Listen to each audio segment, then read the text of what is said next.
I am here in the village of Be'eri, right on the border with the Gaza Strip.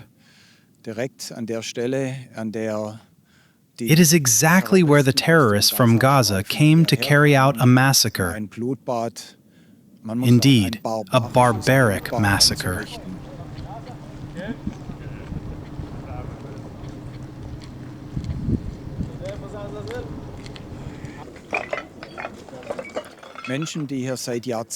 People who have lived here for decades, many of whom I would call peace activists. Many of these people were murdered.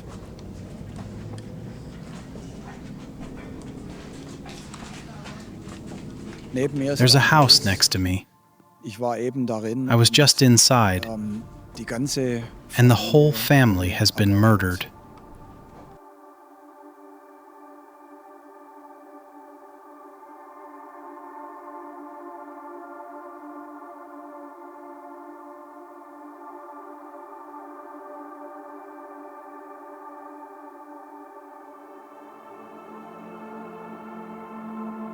Israel, as I've been experiencing these past few days since I've been here, is going through an extraordinary trauma.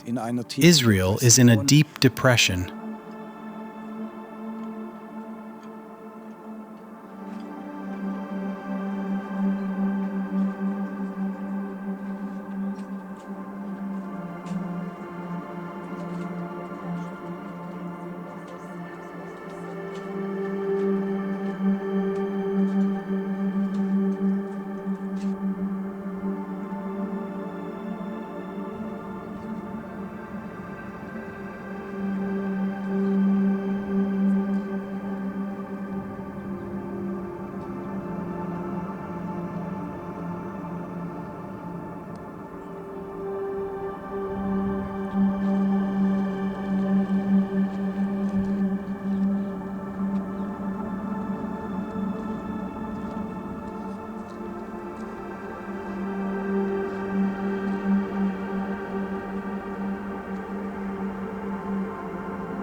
Be'eri.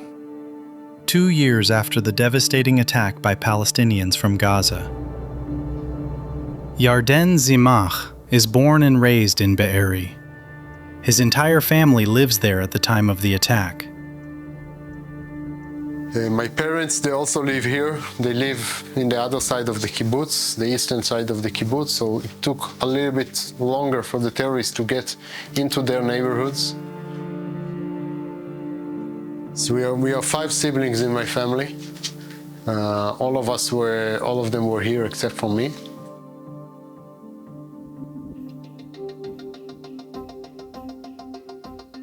The terrorists break into Yarden's parents' house. His parents barricade themselves into the safe room. So this is the safe room. This is where my parents were hiding. And they actually managed to lock the door like that. And in order to, this is not locked, so in order to keep it locked, they had to take the hiking pole. It's actually over here, this one. And to put it like this, and then lock it together.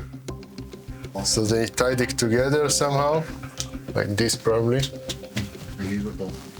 And this is what saved their life, just to put it like this.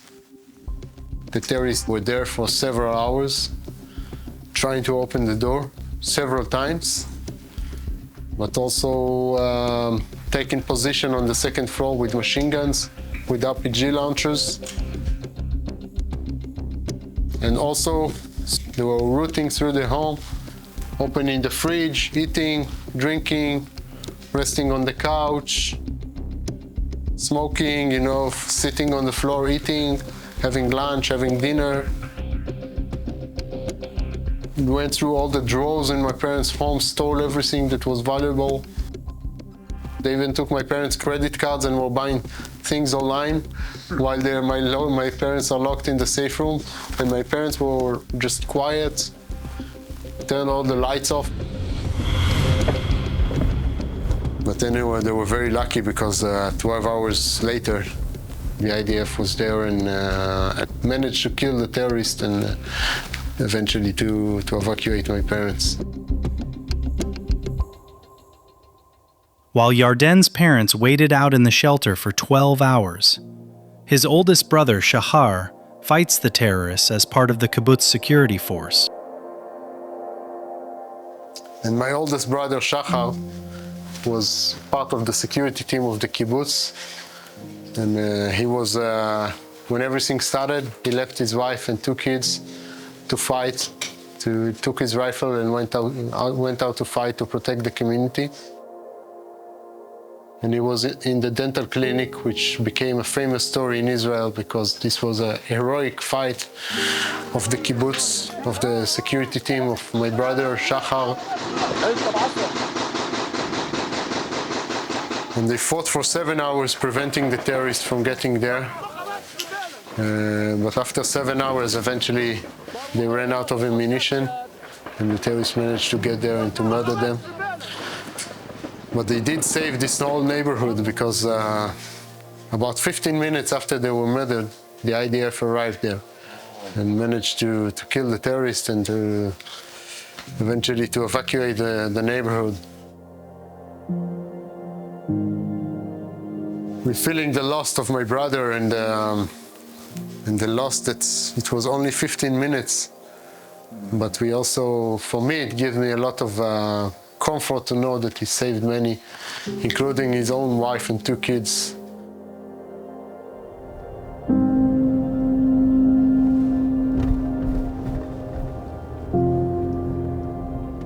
Yarden's aunt also lives in Be'eri. Her house is also attacked by the terrorists. She too takes refuge in the safe room. Here too, the terrorists are unable to get into the safe room. Instead, they set the house on fire, while Yarden's aunt remains inside the safe room. And she was by herself in the safe room for 18 hours, locked herself in the safe room. But it's unusual that you have a lock in the safe room. Yes, she is one of the only few people that actually installed the lock in her safe room. And this is what saved her, because she had terrorists the whole day here, eventually burning the house down. And she was saved in the last moments before it would be too much. Because at some point the smoke penetrates into the safe room and then you can't breathe. And she told herself that she's not going to be hostage, she's not going to Gaza. She would prefer to suffocate in her safe room and not be taken by the terrorists. She heard them outside the window, and her only way to escape was through the window. The home was on fire, and they were waiting outside in the windows. They burned the house because they couldn't break in, and yeah, this little lock is what actually saved her, you know? Probably 15 shekel, 20 shekel. And you see, all this little thing. Oh. And this is what saved her eventually. because these locks it's not a lock. People had to fight for the handle, and she's 66 years old woman. She wouldn't fight with the terrorists. She's not stronger than the terrorists.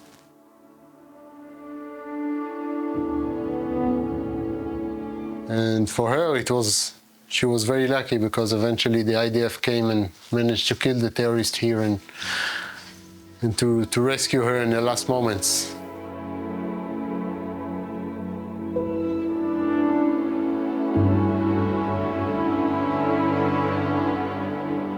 And, only when I came to Be'eri after a few days, it was I saw the amount of damage, and of course we got all the names, and it was more and more, and except for my brother, I lost some of my best friends, community members, people that I knew all my life.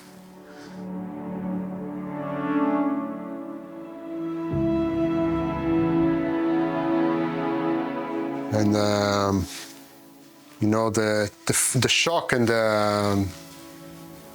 the overwhelming nature of such a atrocity, and losing so many people that you know, and so many of your friends, family members, community members on one day.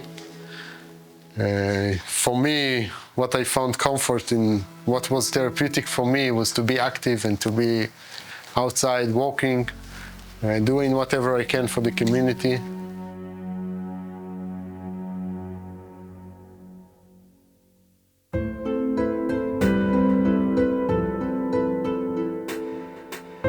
Today, Yarden is not only the kibbutz's representative and spokesperson, he is also in charge of Be'eri's vast orange groves, the Israeli oranges that are so popular around the world.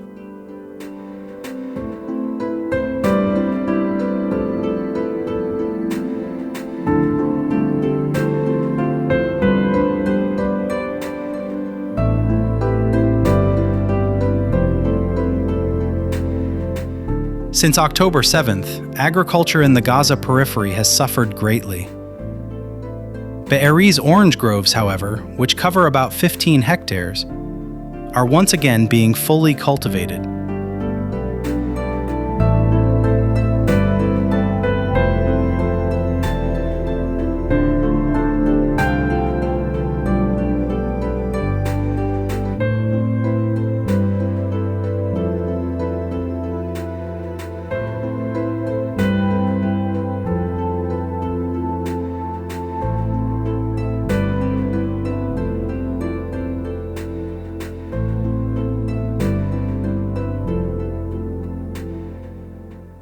So Yarden, this orchard, it belongs to the Kibbutz Be'eri. Yes. When did you start planting oranges here?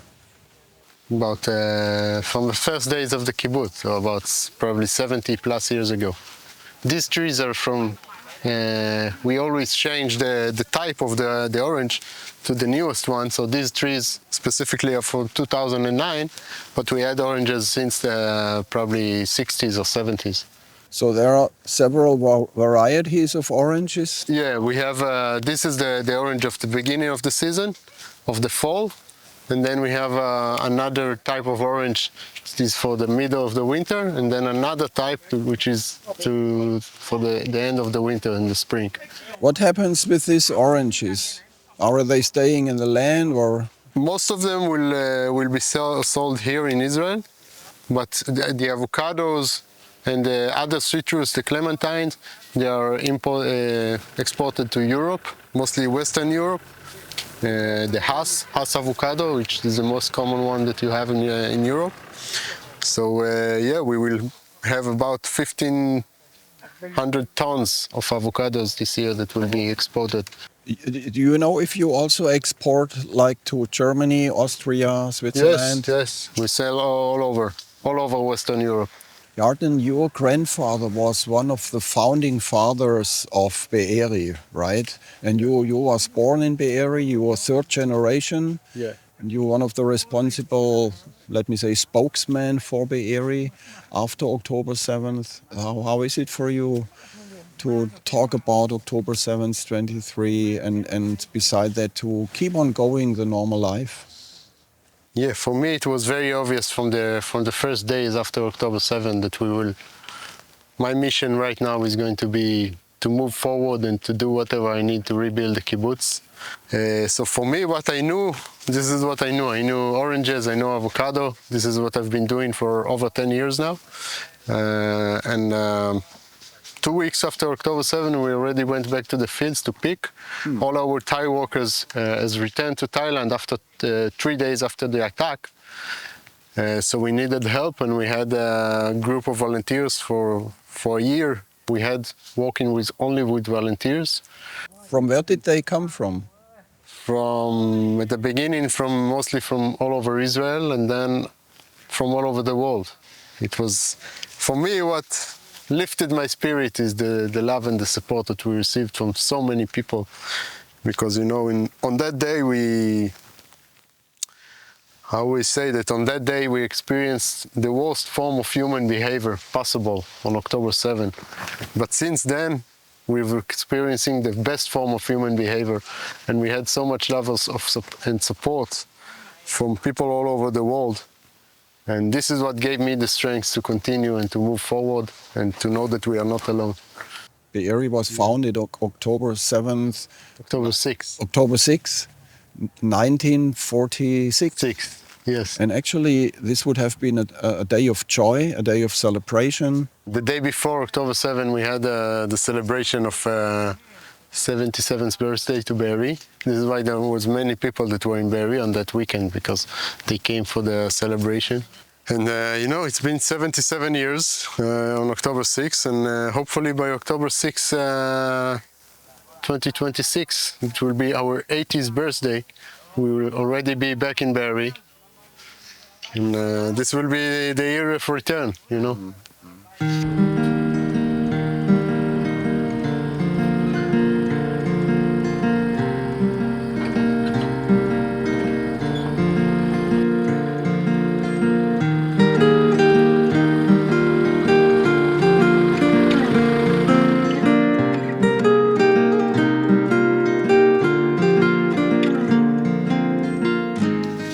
So these people are coming to 5 years to Israel to work in the agriculture.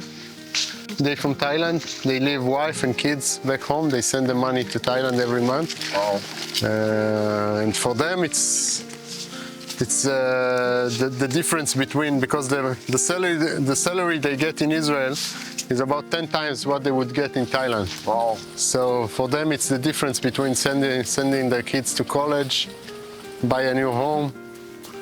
And even though they have to leave their family for 5 years, they do come back once or twice during the 5 years to visit. But like in many third world countries, they rely on this work to better their family's life. And they've been, they were here on October 7. They suffered. And they also, no one got murdered or killed from Be'eri on that day, but they came back after 3 days back to Thailand, and after about 6-7 months they started to come back.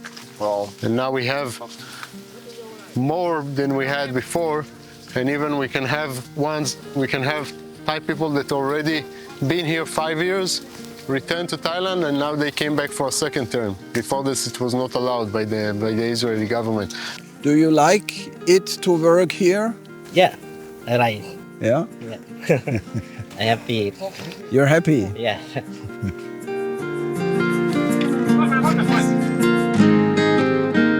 Wow, that looks great.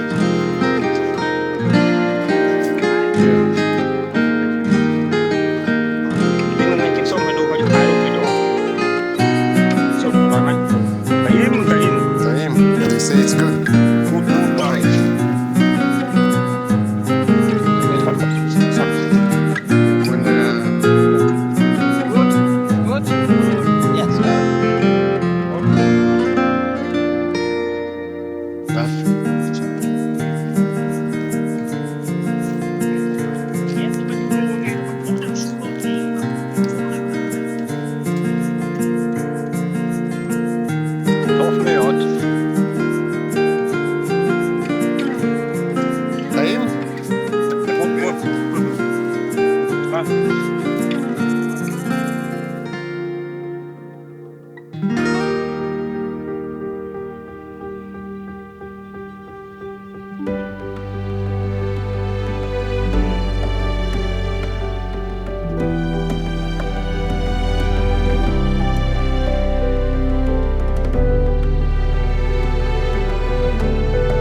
Reconstruction has begun in Be'eri.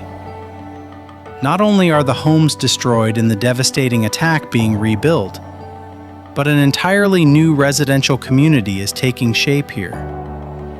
Yarden says, "We are building more homes than we lost, and we are expanding and enlarging the kibbutz."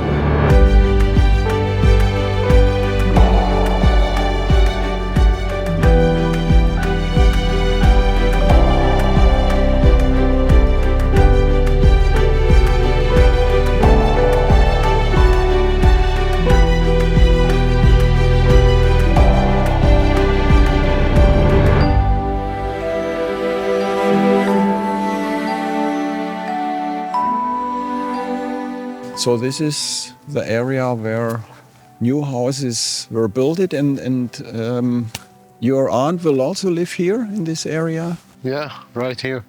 Right here. Yeah. What do you think when it will be finished, when she can move again to Be'eri? In about a year from now, probably. And your parents?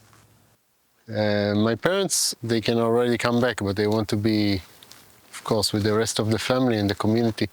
So they are in Chatzerim, in our temporary homes. You know, we are going to build more homes than we lost. We're going to make the kibbutz bigger, better. We're going to make it a center for the whole region, not just for the residents of Be'eri. And this is our answer. You know, we choose life. We will return, and we will return stronger than before. At the moment you have two jobs. You're working for the orchard still. Yeah. You're working as a spokesman, as a representative for Be'eri. Yeah, but I feel it's very meaningful for me to speak and to share the story to the world and the people around the world to know what happened here and the message of returning and resilience. Of course, the loss of my brother will always be, and it will never be exactly as it was, but it will be different. But it is what it is, and we will be here and remember him and move forward, like he would wish us to do. How is it like for you if you get support, financial support, help support in the orchards from Christians from Germany? There is an organization, the International Christian Embassy Jerusalem, and the German branch is financing the rebuild of the dental clinic and also for the rehab center. How is it for you and for the people who are living here in Be'eri? I think it shows a lot about the bond that we have between the Christians and the Jewish people who live here. And I think it represents the support that we receive not only from Jewish people around the world, but from Christians also. And the ICJ has been big supportive since day one. Also in picking the fruits and being volunteering and helping us. Just recently there was a group that came to help us clean the kibbutz in the landscaping and so on, and they keep coming and been very supportive from the beginning, and it's, you know, it feels good to know that people want to help us and they support us.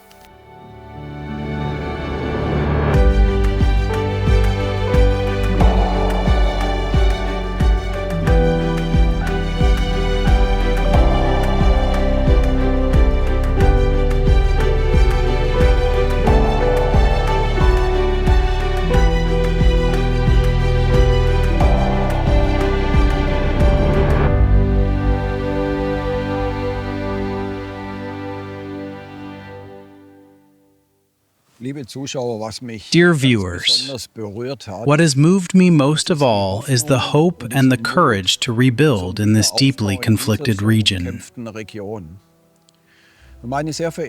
And ladies and gentlemen, Israel has long since become a test for us all. And anyone who demonizes the only democracy in the entire Middle East today betrays the values that Europe has long upheld. The team at Fascination Israel has been out in the field again today. We are on the ground, giving a voice to the people here. We can only do this work because many friends support us. And may I ask and invite you today to help us with your donation, so that we can continue to show what is otherwise not shown. Thank you for joining us today. As always, I bid you farewell for today with a heartfelt shalom.